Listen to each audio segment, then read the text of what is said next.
Wow. A sheriff in North Carolina was caught on audio saying some awful and racist things, and the state has yet to hold him accountable. Stop. Tomorrow's gonna be a new day. I'm still the sheriff, and when I'll go there and found my goddamn get black bastards. They think I'm scared. That's stupid. It gets worse. After the sheriff explains that he's getting phone records from Verizon to trace anyone in his office who's called Campbell or Hatcher, he lets Souls know the plan. We got the snake's head off. And Melvin Campbell's the biggest snake as Louis Hatcher ever dared to be. Every black that I know, you need to find him to start with. He's a snake. Former Sergeant Melvin Campbell said he was so surprised when he heard this recording of the sheriff talking like this about him, he had to listen to it twice. Before taking the job at the sheriff's office, Campbell, who received the Order of the Longleaf Pine from the governor, spent 30 years as a highway patrol officer under Jody Green's supervision.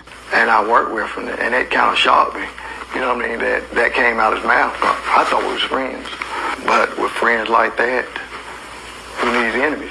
In the months that followed, the only two black members of Sheriff Green's command staff were demoted or fired.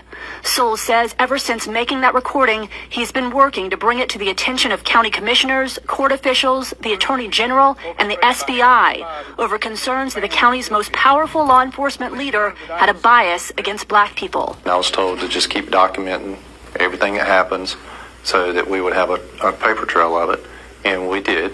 But Souls said no matter who he and his supporters turned to, nothing happened. Souls is now running against Green for sheriff and doesn't want people to think his actions are politically motivated. But he says people need to know the real Jody Green. I didn't want to do this to begin with. You know, I wanted help. I wanted to do it the right way. And I have reached out to everyone that I know to reach out to. I've even tried to get to the governor. You know, I started at the bottom with the commissioners and worked all the way to the top to the AG's office and the governor's office. But I just can't seem to get any help. A cop, an elected official, saying those things. Just want to give a special shout out to OkiNat531 for the tip on this.